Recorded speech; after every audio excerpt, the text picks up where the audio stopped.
¿Qué tal amigos? Muy buenas tardes. Esta es una cobertura especial de último minuto. El mundo está en vilo este 28 de febrero de 2026. Lo que hasta hace unas horas eran rumores de tensión en el Golfo se ha convertido en la mayor operación militar conjunta de la década. Bajo los nombres clave de Furia Épica y León Rugiente, las fuerzas de Estados Unidos e Israel han lanzado ataques coordinados sobre puntos estratégicos en territorio iraní, incluyendo objetivos en Teherán y cerca del estrecho de Hormuz.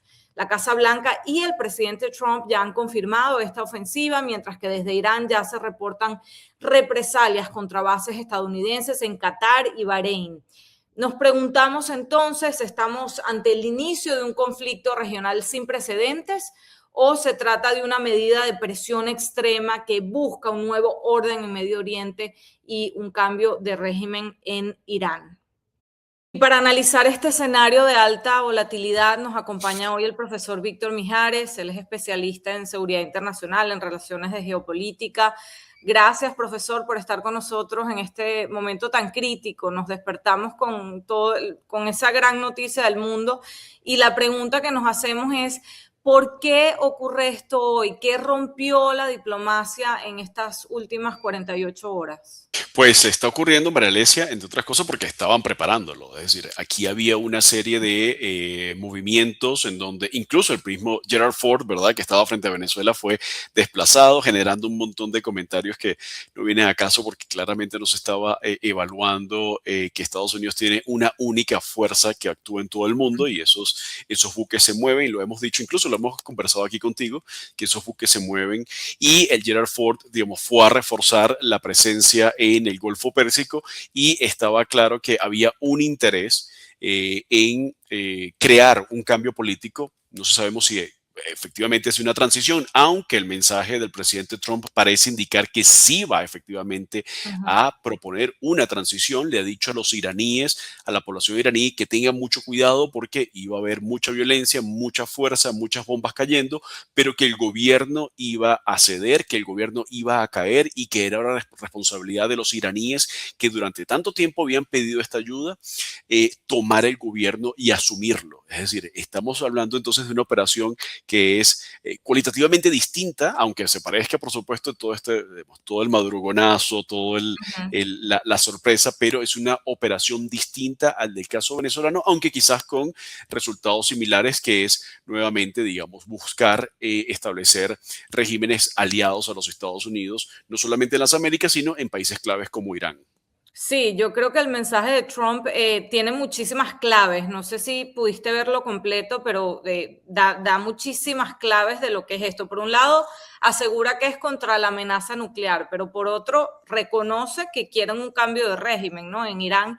Y también le envía, como decías, un mensaje a los iraníes como cosa que no hizo con Venezuela. Yo trataba, uno por hacer, siempre tratar de asociar las cosas, pero a nosotros nunca nos dijeron, llegó el momento de ustedes, salgan a la calle, nada de eso. Y Trump a los iraníes sí les dice, la hora de la libertad ha llegado, estoy parafraseando, pero como que los insta a que llegará su momento, tienen que hacer algo ustedes también, algo así. A mí me sorprendió mucho, ¿no? ¿Qué te parece que es más importante para Trump en este momento? ¿Ese cambio de régimen o es más evitar el tema nuclear?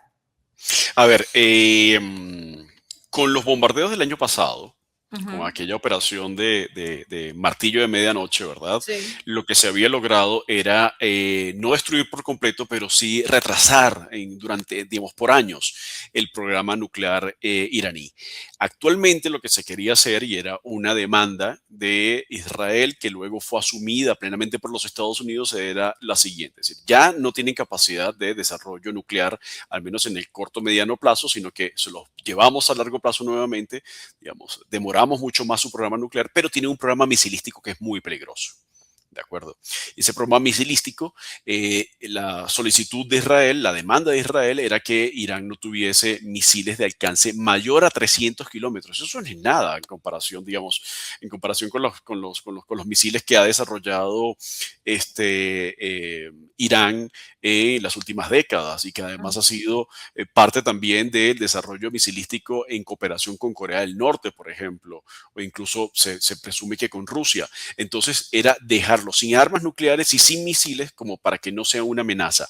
Pero lanzar este ataque y tratar de llevar esto hacia el campo de un cambio político, de una transición política completa, con ese tipo de llamado, indica varias cosas, o es lo que yo interpreto, digamos, en caliente aquí contigo, varias Ujú. cosas. Lo primero, no hay ningún tipo de garantía de que de no cambiar el gobierno, el régimen de Irán se pueda disciplinar. Es decir, no hay una delsi, Claro. no hay una estructura que sea lo suficientemente compatible con ciertos rasgos, digamos, de traición interna, de desconfianza y de baja vinculación como puede existir en el caso, o se ha interpretado en el caso venezolano, en donde pareciera que sí se ve el gobierno como más modular, ¿no? Es decir, puedo Ujú. extraer una pieza y esa pieza, digamos, enfrentar la otra y a convertirlos en mis aliados. Con los iraníes, al parecer, no se veía esto.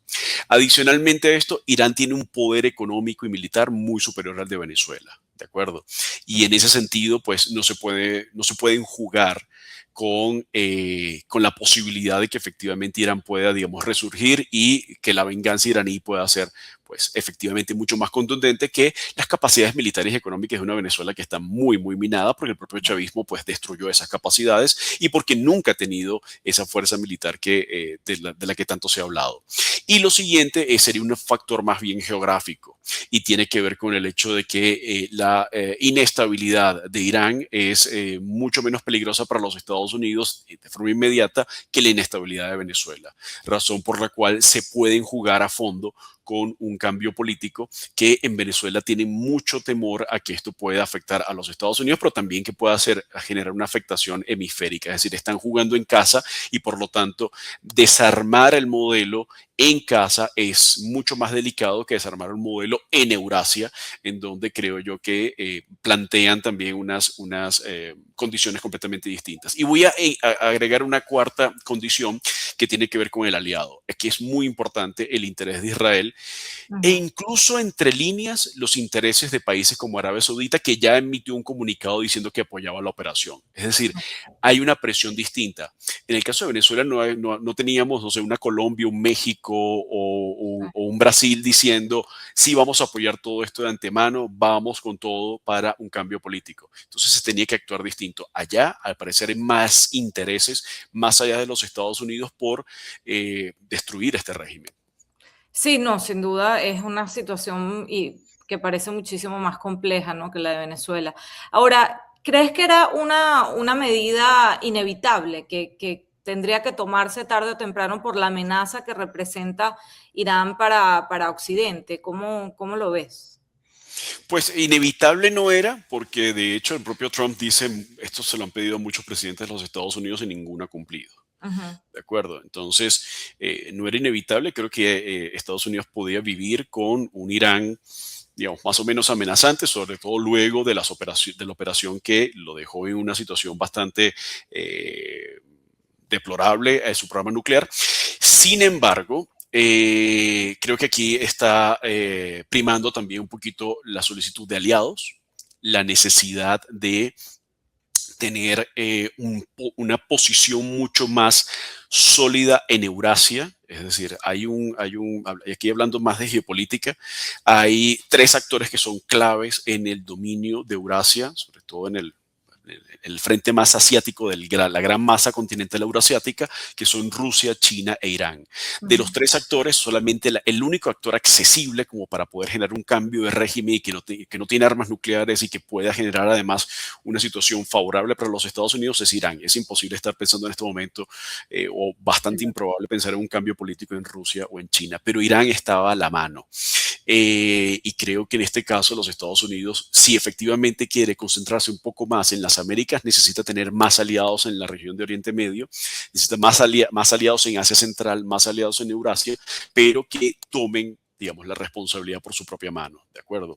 Entonces, creo que no era inevitable, pero es claramente favorable y pues va a traer, podría traer beneficios geopolíticos para los Estados Unidos contar nuevamente con un Irán amigo como era el Irán de los años 60 y 70, por ejemplo. Ahora, suena, digamos, por fuera, quienes no conocemos exactamente cómo funciona todo dentro del régimen, podemos hasta imaginarnos si nuestra situación es compleja dentro de la política venezolana, la de ellos pareciera ser mucho más compleja. También lo vimos, recuerdo, con la caída del régimen sirio, que quienes tomaron el poder también se llegó a hablar que no eran ningunos santos, digamos, era un grupo también muy violento, bueno, sin entrar en detalles, pero esto no es quitar un régimen y poner otro y todo el mundo contento, igual que en Venezuela, no es tan sencillo. Entonces, qué tan factible es de verdad que haya un cambio de régimen y no se complique mucho más la situación, se creen grupos, subgrupos terroristas? No es sencillo. Y lo otro es cuánto tiempo puede durar esto, porque creo que esa es una de las grandes preocupaciones, incluso de republicanos dentro del Congreso de los Estados Unidos, que pueden estar inicialmente acompañando a Trump en esta decisión, pero también pueden dudar o pueden querer limitar esos poderes de guerra por el tiempo que esto dure y por los boots on the ground que sí va a haber en este caso. No estoy tan seguro que vaya a haber botas en el terreno, ¿no? En este caso, porque pareciera que hay un interés por tratar de contener la situación y generar cambios desde fuera. Es decir, lo que estamos viendo en este momento, y eso sí se está repitiendo en el caso de Venezuela, se está repitiendo en el caso de Cuba, y lo estamos viendo en el caso de Irán, es más bien de intervenciones aeronavales, ¿de acuerdo? Sí. Es decir, no intervenciones terrestres, que es obviamente, digamos, una de las grandes lecciones aprendidas por los Estados Unidos, bueno, aprendidas, olvidadas y vueltas a aprender de Sí. Vietnam y luego Irak y Pero Afganistán. perdona que te interrumpa, porque me llama la atención que Trump mencionó en su discurso que era posible que perdieran americanos en esta guerra y que se perdieran vidas porque por el futuro y que esto era un sacrificio muy grande. O sea, a mí me llama la atención cuando su campaña realmente, él hizo campaña porque iba a ser un presidente sin guerras, etcétera, etcétera. Y hoy alerta y hoy hace como esa advertencia y dice, es posible que perdamos vidas de americanos, es Sí, inevitable lo que ocurre en las guerras, etcétera. pero es Entonces, por lo por eso siguiente. lo digo, quizás no es el despliegue como de No, boots on the claro, ground, como despliegue tipo Irak o Vietnam. sí. Pero ¿qué es lo que pasa? Lo que pasa es que, nuevamente, a diferencia del caso de Venezuela y América Latina, en donde no hay apoyo, por ejemplo, por parte de otras potencias regionales, ¿verdad? Ujú. En el caso de Medio Oriente, hay bases militares de los Estados Unidos alrededor de Irán Sí. y son las que ya han sido atacadas en la retaliación iraní. Entonces, se ha atacado bases en, por decir algunos, en Arabia Saudita, en Kuwait, en Irak y en Emiratos Árabes Bahrein. Unidos, por Ujú. ejemplo, en Bahrein. Entonces, estamos viendo que efectivamente hay un riesgo de vida de soldados, pero que no están desplegándose en Irán, sino que ya están Ok. desplegados en la zona, ¿de acuerdo? Entonces, ahí es donde está ese riesgo, es muy importante. Con respecto a, bueno, al tema del despliegue, ¿no? Con respecto al tema del cambio político, la Ajá. revolución iraní tiene unas características muy distintas a la revolución bolivariana. Primero, pensemos en cuanto a la estructura, no voy a ponerme a explicar toda la estructura política iraní, pero es varias veces más compleja que la venezolana. La venezolana es Ujú. bastante elemental, lo hemos dicho algunas veces, tiene, digamos, está compuesta como de unos 5 polos de poder con distintas capas intermedias e inferiores, y actualmente pues estos polos han venido desapareciendo con el Aizami, con Maduro Flores, y ahora tenemos, digamos, a los Rodríguez, pero es un país bastante más sencillo que Irán, ¿de acuerdo? El sistema político generado por el chavismo es un sistema político que, digamos, partió filosóficamente e ideológicamente de la izquierda insurreccional venezolana, digamos, con mucha trova cubana, con mucha influencia ideológica desde la isla, ¿verdad? Pero no tiene las complejidades, por ejemplo, de una región como Irán, ¿verdad? En donde el zoroastrismo choca directamente con el Islam en un duelo de siglos por el dominio político y la legitimidad. Adicionalmente, la revolución iraní, que llega al poder en el 79, es decir, 20 años antes que la revolución bolivariana, estamos hablando de que 47 años de revolución, no sustituyó a una república democrática, como lo hizo la revolución chavista durante, que con el paso del tiempo, digamos, fue autocratizándose hasta llegar a la situación, digamos, de Estado mafioso que terminó siendo, sino que en el caso de Irán sustituye a una monarquía que a su vez había sido impuesta por los Estados Unidos 2 décadas antes. Entonces, es una serie de cambios políticos muy profundos, muy difíciles, en donde en el caso venezolano, yo creo que todos los venezolanos sabemos más o menos qué es lo que se quiere. Se quiere una transición a la democracia representativa, occidental, liberal. ¿De acuerdo? Pero en el caso de Irán, ¿qué se quiere? Los iraníes nunca han tenido una democracia representativa al estilo occidental. Lo que han tenido es, digamos, el ensayo que tuvieron duró muy poco tiempo y lo que han tenido sobre todo ha sido monarquía o república islámica. Entonces, ¿hacia dónde va esto? Pues ya vimos a el heredero del Shah Reza Pahlavi, ¿verdad? Haciendo anuncios por redes sociales, el príncipe heredero diciendo, pues aquí estoy yo, pues con toda la disposición a tomar el gobierno, pero ¿cuántas tropas tiene en el terreno? ¿Cuál es la legitimidad y cuál es la lealtad que tiene? Pero ya empezamos a ver banderas, porque estamos también en una guerra de banderas. En Venezuela, digamos, se le pone o se le quita una estrella y uno más o menos sabe cómo piensan las personas. En el caso de Irán es mucho más evidente que es la sustitución de la bandera islámica, ¿verdad? Con todos estos símbolos del Islam en el centro y con todas las letras que ustedes ven allí, que lo que dice es Alá es el único Dios y Mahoma su profeta. Dice Alá es el único Dios, y sustituido por el león de la monarquía persa. Entonces, ¿qué significa esto? ¿Vamos a volver a una monarquía? ¿Va a ser una monarquía constitucional? Digamos, ¿a qué estamos jugando con todo esto? No hay claridad con respecto a eso porque allí, nuevamente, la complejidad de Irán es mucho mayor a la de Venezuela. Totalmente. Ahora, ya Irán ha golpeado bases estadounidenses en Qatar, en Bahrein, en Kuwait, como decíamos ahorita. ¿Qué tan grande es la capacidad militar o de contraataque, de respuesta que estamos viendo también en Israel el día de hoy? ¿Qué podemos esperar? Porque sabemos de la capacidad de la fuerza de Estados Unidos, pero Irán, ¿cómo se encuentra en este momento para responder a esos ataques? Irán se encuentra en una muy mala situación con respecto a sus propias capacidades, muy superiores a las de Venezuela, por supuesto, pero con respecto a sus propias capacidades previas a los ataques del año pasado, está en una situación muy disminuida. Está disminuido ¿por qué? Porque Irán no solamente tiene el instrumento de guerra, que serían sus misiles, ¿verdad? Irán no tiene fuerza aérea, no tiene una fuerza aérea decente. O sea, la vamos a descartar, ¿de acuerdo? No tiene fuerza aérea. Sus fuerzas terrestres no tienen tampoco capacidad para desplegarse fuera del territorio, a menos que sean operaciones muy puntuales como ocurría en el caso de Irak, en el caso de Siria, ¿de acuerdo? No tiene tampoco una capacidad de desplegarse en cualquier terreno porque no tiene, digamos, aliados importantes ahora en la zona, digamos. En el caso de Irak, cada vez la relación es más tensa, digamos, los chiitas están cada vez más alejados porque la relación con Irán era tóxica y con el cambio de régimen en Siria, que era como su gran bastión, ya con Al-Assad fuera del juego y al-Sharaa en el poder, con una relación estrecha con los Estados Unidos, aunque mala con Israel, pero estrecha con Trump, no hay tampoco capacidad de proyección de poder por allí. Su único instrumento en este momento serían sus misiles, que de acuerdo a lo que dicen muchos centros de investigación y analistas de inteligencia, que uno va recabando información en redes, lo que nos dicen es que tiene una existencia bastante limitada. ¿De acuerdo? También tienen drones, ¿verdad?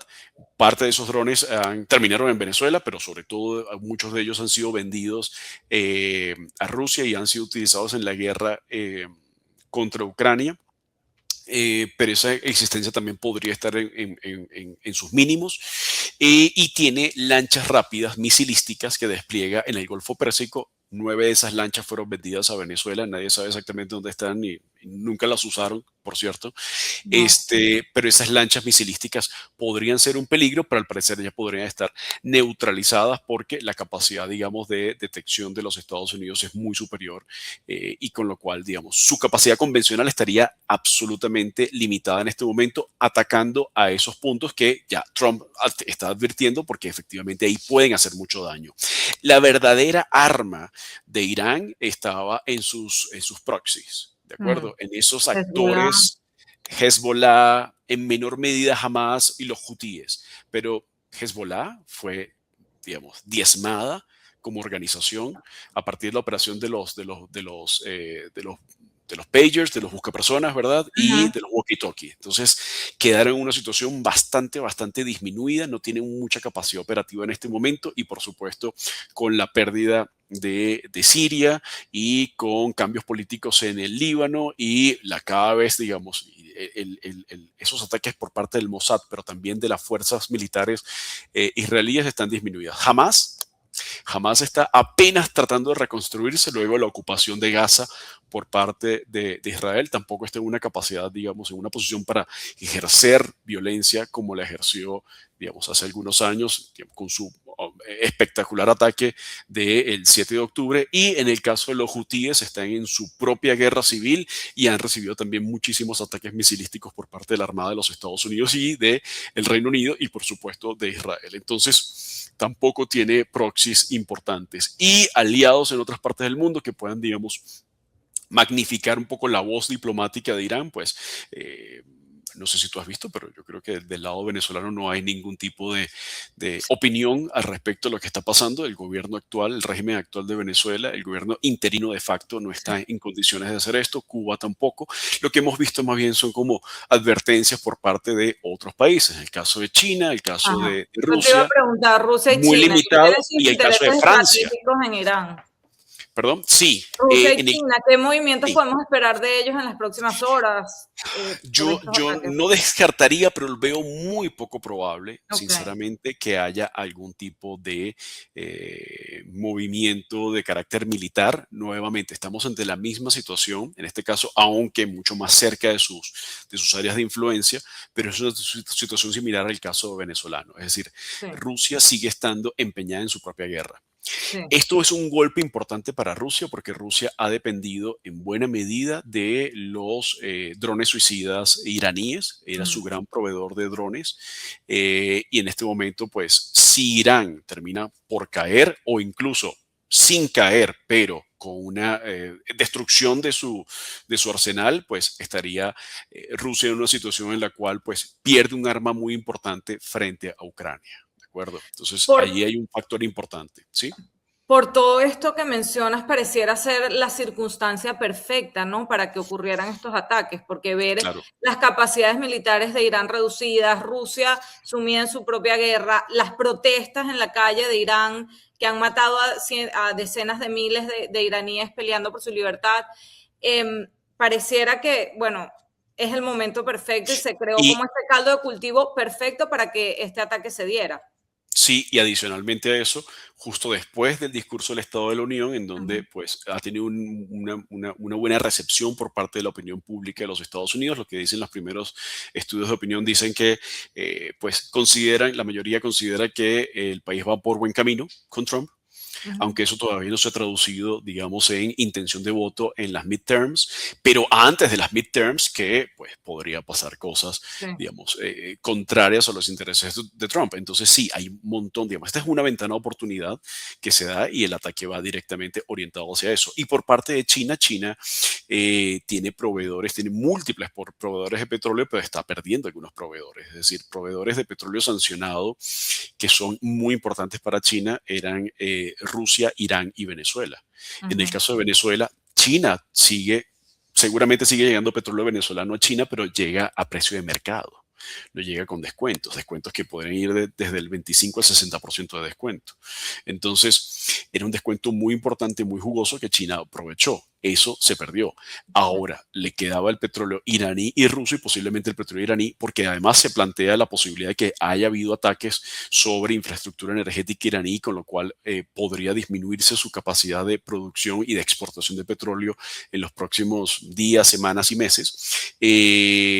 Se pierde también parte de ese petróleo, pero sobre todo pierde China acceso a petróleo sancionado. Solamente le queda, digamos, la conexión con Rusia, y eso obviamente es otro golpe económico a China, porque recordemos que estamos hablando mucho de todos estos países de Cuba, Venezuela, Rusia, pero recordemos que este es un gran duelo entre superpotencias que son Claro. Estados Estados Unidos Unidos y y China. China.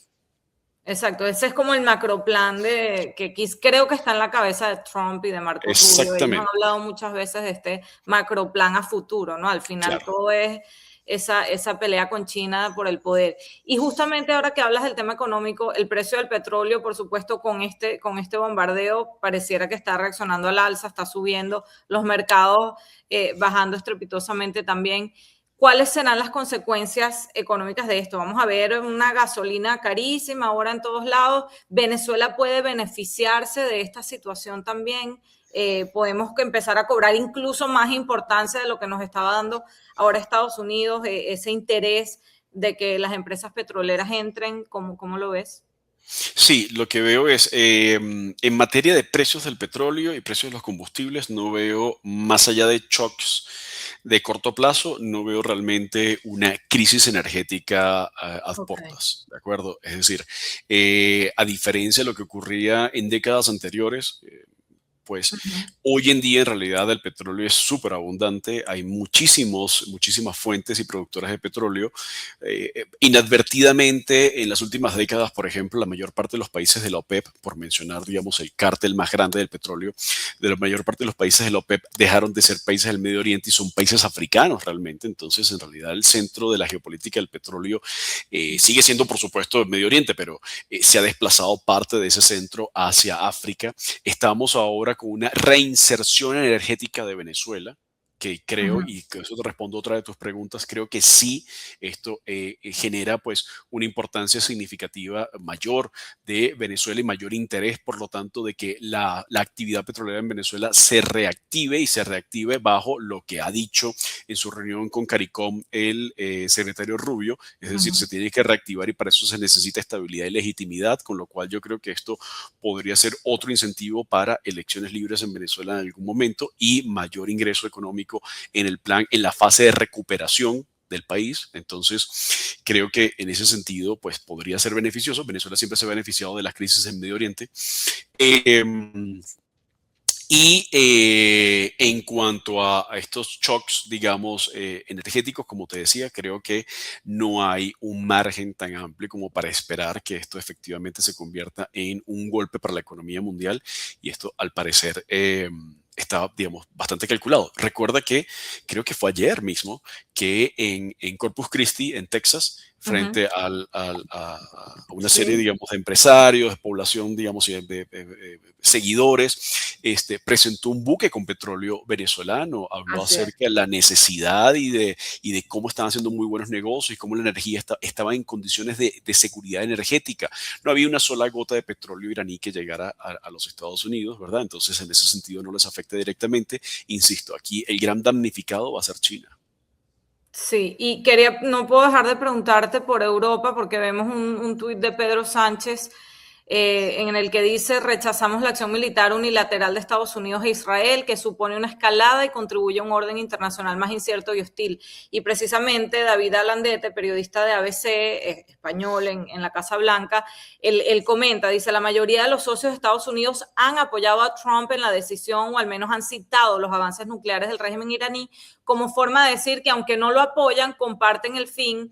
En este sentido, el presidente Sánchez marca la mayor distancia dentro de los países de la OTAN. ¿Cómo está la OTAN y cómo se ve Europa frente a estos nuevos ataques?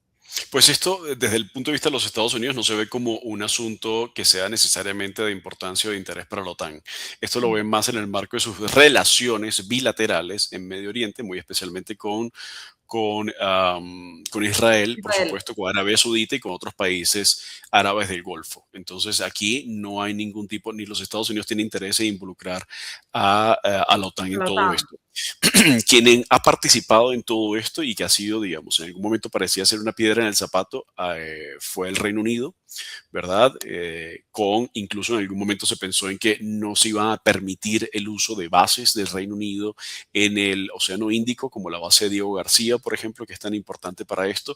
Sin embargo, la operación se llevó adelante y claramente ahí hay una relación que está pues afectada, pero y aunque el Reino Unido sigue siendo parte de la OTAN, pues no se ve como un asunto OTAN. Aquí hay más como decisiones y posturas políticas que responden no tanto a grandes visiones de estrategia internacional, sino más a asuntos políticos internos, ¿de acuerdo?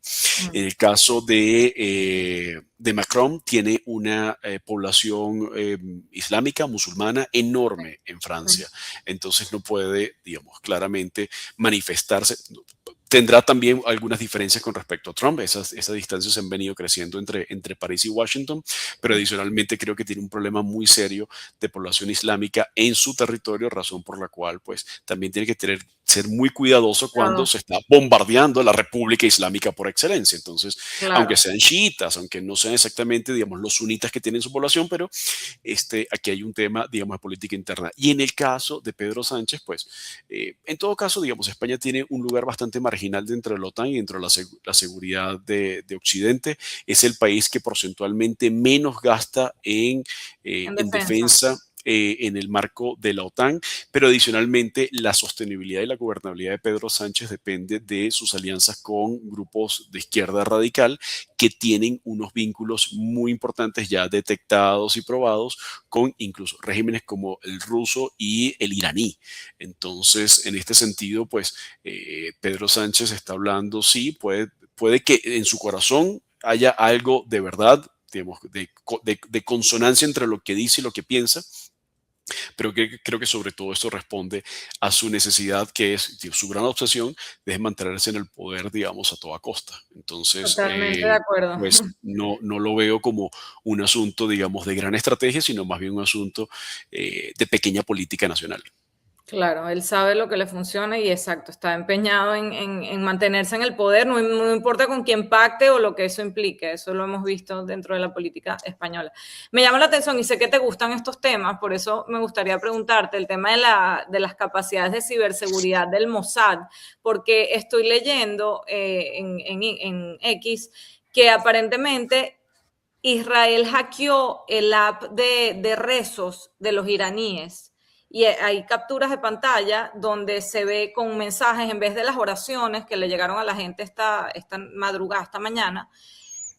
Tenían mensajes como la ayuda va en camino y llamados directos a los soldados del régimen a bajar sus armas y a unirse a los hermanos en la calle. Me sorprende mucho estas capacidades de ciberseguridad. También tú mencionabas lo que había hecho el Mossad con Hezbollah, lo de los beepers que Uh -huh. explotaron en su momento. Increíble, ¿no? Esta capacidad y cómo la guerra se ha trasladado a otros frentes que impensables, ¿no?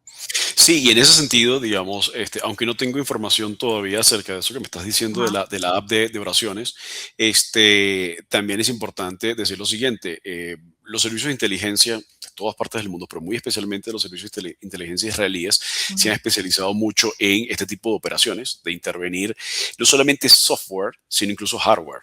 Lo que tú Ujú. dices de los beepers, pagers, busca personas, como Sí, distintos países y generaciones usan distintos términos. ujú. Fue una operación muy Increíble. original, muy poco, digamos. Todavía no sé cómo no hay 3 películas y 7 Sí, series sí. sobre esto, pero efectivamente fue una operación, digamos, tremenda, en donde no solamente se intervino, no solamente se hackeó, no fue un hackeo de software, sino de hardware. ¿De acuerdo? Increíble. Y aquí en este caso, pues podríamos estar ante precisamente lo mismo. Irán es un país muy grande, necesita muchas conexiones, es un país con un territorio extenso, con una población grande y con un territorio montañoso y de múltiples, vamos a llamarlo así, de múltiples sistemas orográficos. Entonces, es un país que necesita comunicaciones internas y allí eso hace, por supuesto, que sea mucho más vulnerable a este tipo de intervenciones, pero eso hace parte de lo que se conoce actualmente como la guerra multidominio, ¿no? Ya no es, antes, digamos, se pensaba más como en la guerra, digamos, tipo ataques aéreos o ataques terrestres o ataques marítimos. Hoy se habla de múltiples dominios: tierra, mar, aire, espacio, ciberespacio y guerra cognitiva. Es decir, cuando se le meten en la cabeza a la gente, ¿no? Ujú, Entonces estamos hablando de múltiples dominios que se están luchando todos al tiempo. ¿De ujú. acuerdo? Y es precisamente, ese es, digamos, un clásico ejemplo de guerra multidominio de dos potencias militares que están haciendo, digamos, generando, creo yo, nuevo conocimiento en cuanto a cómo se hace la guerra, que son los Estados Unidos e Israel. Víctor, yo pensaba justamente viendo el discurso del Estado de la Unión, cuando el presidente Trump presentaba a ese militar que fue herido, al piloto de uno de Ujú. los Chinooks que entraron a Venezuela, y que Fisicoculturista, por cierto, el señor. sí, no, no, el tipo es Un He-Man, o G.I. sea, Joe. sí, es, o sea, Superman. Pero yo pensaba cuando él describía todo lo que había ocurrido y lo riesgosa que fue la operación, que estuvo muy cerca de fracasar, porque este tipo con varios tiros siguió piloteando, se ha podido caer el helicóptero, ha podido salir por un pelito, o sea, yo creo que las cosas salieron bien bueno, por cosas del destino, ¿no? Y de suerte. Y bueno, por supuesto, mucha preparación y capacidad de Estados Unidos, pero ha podido salir mal y la situación fuera diametralmente distinta. ¿Qué puede salir mal en esta operación de Irán, que es de una escalada muchísimo mayor, pero cuál es el riesgo más grande? ¿Qué crees que pueda salir mal y cuál es el gran riesgo para la humanidad realmente y para el mundo de hoy? Pues yo creo que el gran riesgo de esta operación en Irán tiene que ver directamente con las capacidades que puedan tener la población civil, la sociedad civil, este, los factores que seguramente estén dentro de las Fuerzas Armadas y dentro de la Guardia Revolucionaria Islámica, de actuar o no con éxito. ¿De acuerdo? Es decir, la operación comienza y lo que se viene dando y la información que tenemos es que es una operación acá de decapitar al régimen, pero de las múltiples cabezas del régimen, ¿de acuerdo? No solamente el sector político, sino estratégico, militar, e incluso, digamos, algunas figuras gubernamentales. Para dejarlo en una situación en la cual, y el discurso de Trump fue así, diciéndole, el gobierno está allí, salgan y tómenlo. ¿De acuerdo? Ahí es donde yo veo ese es el centro de gravedad de toda esta operación, que Ujú. efectivamente la población y los sectores políticos organizados tengan esa capacidad de tomar el poder de forma efectiva en un país, como ya hemos dicho, tan grande y tan complejo. ¿De acuerdo? Si eso se hubiese dicho en el caso venezolano, yo me atrevería a decir que no se hubiese podido. Es decir, es que también es muy complicado, sobre todo cuando en el caso venezolano tienen 27 años de régimen y en el caso iraní 47 años de régimen. Es decir, son personas que no tienen conocimiento acerca de exactamente qué es lo que se debe hacer, aunque puedan haberlo estudiado mucho, ¿de acuerdo? Entonces yo creo que aquí el gran riesgo tiene que ver con la capacidad opositora. Si esa oposición en Irán, qué tan organizada está, qué tan articulada está, qué tan en posición de tomar el poder y de tomar decisiones, digamos, radicales está y cómo piensa legitimarse. ¿Va a actuar y se va a articular con el príncipe heredero? ¿Vamos a estar ante una situación más bien de república no islámica?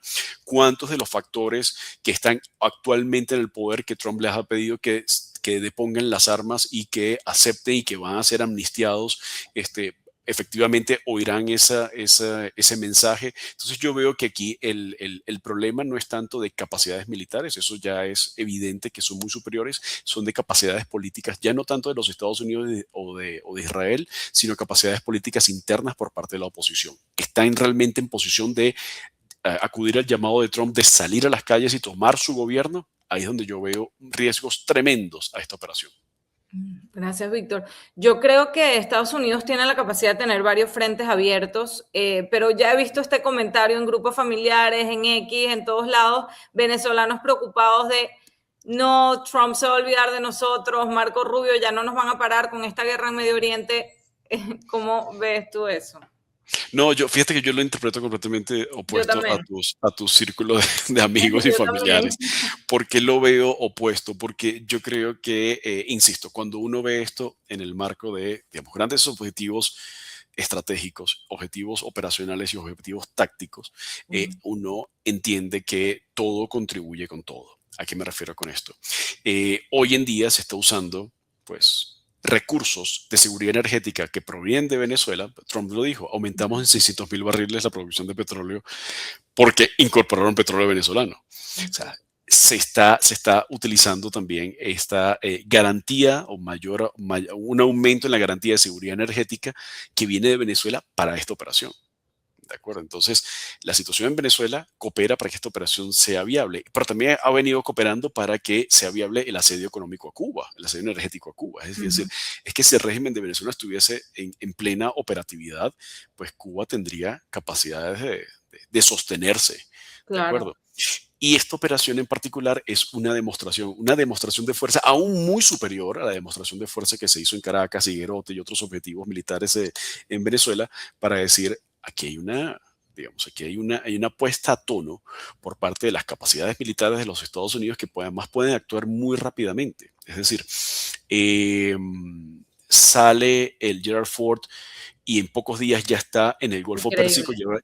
apoyando una operación que quizás no sea directamente de Gerald Ford, digamos, haciendo esta operación, pero genera el escudo necesario para que ninguna otra fuerza pueda intervenir y quizás también sus 70 y tantos aviones puedan estar involucrados en todo esto, pero ese mismo buque, ese mismo portaaviones puede perfectamente volver al Caribe y va a volver al Caribe en algún momento, si no Gerald Ford, no se preocupen, hay otros 10 portaaviones nucleares. Exacto. Entonces, cuando uno lo ve como un sistema y no como operaciones aisladas, nodos aislados, sino como parte de una sola red, se da cuenta que esto que está pasando en Irán tiene un impacto directo en la situación de Venezuela, porque ahora ese régimen interino, ¿qué puede decir? Es decir, han dependido mucho en Irán, es decir, en materia energética, en materia de armas, en materia de inteligencia. Y el régimen iraní se está tambaleando. Entonces, y no pueden ni siquiera, digamos, elevar una voz para decir esto está mal, ¿no? Es un aliado que Irán perdió y a su vez el régimen está viendo otra demostración de fuerza que creo yo que los disciplinará mucho más. Así es, ojalá salga bien y que sea lo más rápido posible y lo menos costoso, sobre todo en vidas. Gracias, Víctor. Sí. Interesantísimo tu análisis. Me encanta siempre conversar contigo. El profesor Víctor Mijares, especialista en seguridad internacional y relaciones geopolíticas. Síganlo, VM Mijares. Gracias. Un abrazote. Siempre un gusto. Igualmente. Chao, chao. Gracias amigos por conectarse. Vamos a seguir muy pendientes de lo que ocurre en Medio Oriente con todo este plan de Estados Unidos, estos nuevos ataques de Israel y Estados Unidos a Irán. No dejen de suscribirse a mi canal. Recuerden que es gratis y denle a la campanita para cuando saque un nuevo video. Nos vemos. Hasta la próxima. Un abrazo.